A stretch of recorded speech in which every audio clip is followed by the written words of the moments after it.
If you are like most of my students or my clients, then you, my friend, probably would like to be found at the top of Google for lots of keywords or lots of searches so that you get more traffic to your website. It's actually pretty easy.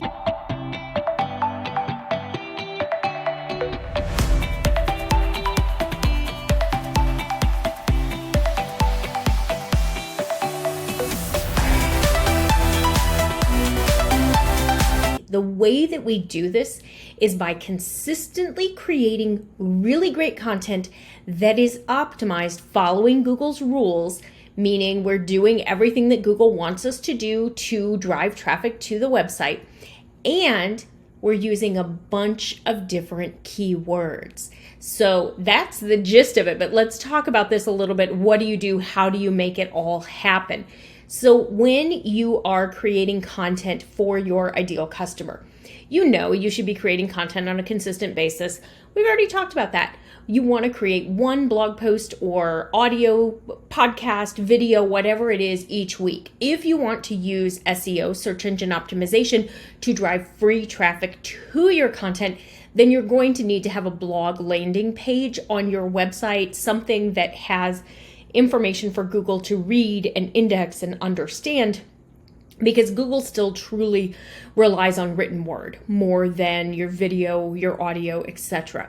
Your audio and video are a plus. They're a bonus. They help boost your engagement. They help keep people on your site. But if you want SEO, you need written words that Google can read on your website. So with that said, you're going to create one new page or one new post each week.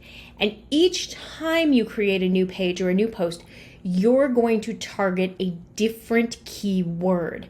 This is really important because Google is only going to rank you a maximum of 2 times, meaning they're only going to show your website, your blog post 2 times for any given keyword, which means if you keep targeting the same keyword every time you write a blog post or every time you add content to your website, you're limiting yourself.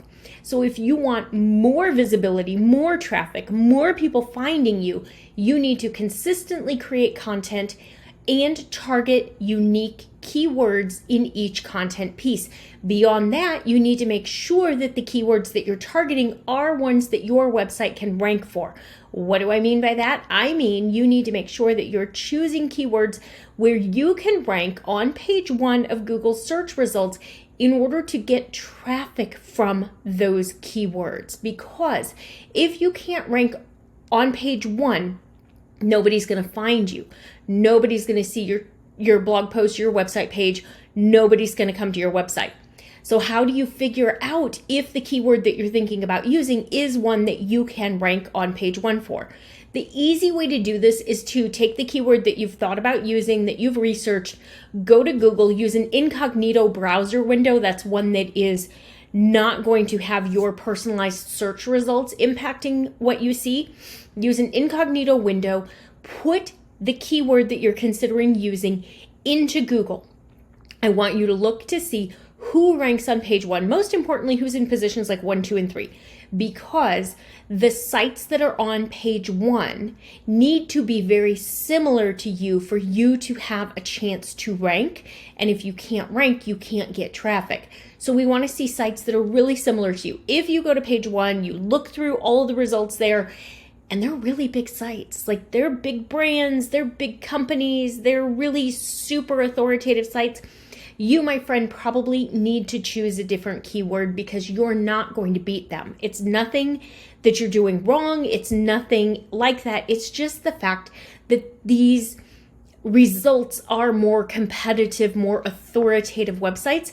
So you need to look for a different keyword if you want to rank. And if you want to use SEO to drive traffic, you have to rank because nobody's going to go to page 2 looking for you. 99% of all searchers stay on page 1. So you've got to be on page 1. So I want you to find a keyword that you have a really good chance of ranking for. If you're not sure how to do this and you really want to learn and you want to get it done the right way, join me in Simple SEO Content. I go deep dive on this and teach you exactly how to do this. This is honestly the most challenging part of SEO, is to learn and figure out what content to create and then how to optimize that content so that it gets traffic from Google. Once you fully understand how that works, it becomes a rinse and repeat process. It's a whole lot easier. But if you want lots of people to find you, lots of keywords to rank, lots of traffic coming from free traffic sources like SEO, you need to consistently create content each week, and you need to optimize each post that you're creating with unique keywords, so different keywords, following Google's rules and making sure that the keywords you're choosing are ones that your website can rank for. It truly is that easy. The benefit of getting multiple keywords to rank is that you now have multiple chances for new followers, new people to find your business on Google, to click through, to come to your website, to become raving fans, to become buyers, to become your customers. But you're not going to have that happen unless you work with Google and you choose keywords that you can rank for.